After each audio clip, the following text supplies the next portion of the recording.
Rivers may you cross, see mountains white and blue, but on your road, let's not forget the love I have for you. Hello there, From17 once again. This is my Shadow of Mordor video walkthrough. This is mission 2, the Slaver. Technically not mission 2, but it is the second mission I'm taking on, and I don't know if I'm going to number them when I put them up on YouTube. Maybe I won't. It might save confusion, but some of these missions are going to be very quick fire. They're going to be over before they've even begun, because you can do them very swiftly if you know what you're doing. Some of them are much more challenging to do quickly, because it all depends on variables that can be difficult for you to control. For instance, if you go up against a war chief and the game actually makes you take on the war chiefs at a certain point to get more missions, you can run into one who is incredibly difficult to kill, who is a lot higher level than the other ones you've fought, and he might come with anywhere between 2 to 4 captains around him that make him even harder to kill. And if he's in a stronghold, he'll probably be with an endless amount of enemies spawning to support him, and things get really convoluted. But we're not going to see that for quite some time, and these missions are pretty simple. But look at that texture there. Hasn't even popped yet, and I'm on it, which goes to show just how difficult this game really struggles with. And in the distance there, another one, 2 failing to turn up. You're going to see it a lot, folks, and I'm going to do my best to try and not mention it. There's nothing you can do about it. It's just the sign of, you know, an old codger console trying to hang with the new kids, and it can't.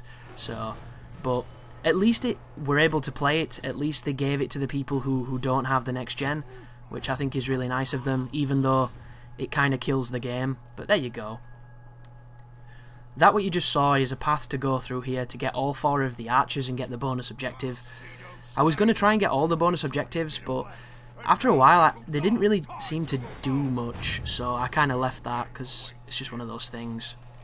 Also, to execute people who are on the ground, if you hold right trigger, you can then proceed to start stabbing them. It took me the longest time to remember you could do that, because I kept grabbing them with the right bumper, and then from there I could drag them somewhere and do various things with them, but sometimes it's better to just do the ground one. But this is our first real captain. I'm going to show you a technique that works really well against almost all of them. I'm going to stun him with B, and then I'm going to proceed to do flurries against him until I build up enough combo to do an execution.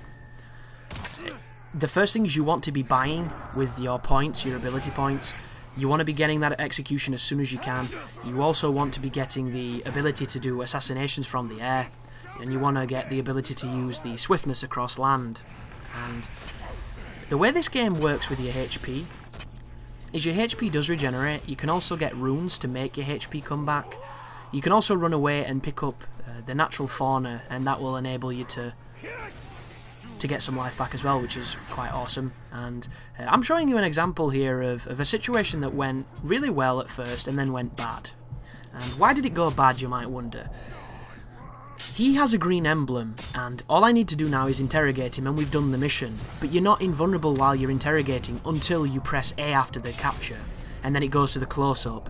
Before that, they can hit you and interrupt you, and unfortunately the game takes its time getting you to the point where you need to be, so you have to wait for it, and if there are any enemies around you, it can be very difficult for that to happen. And I ended up taking a bunch of hits, because you cannot counter, you cannot evade, you can't do anything, it's mandatory hits.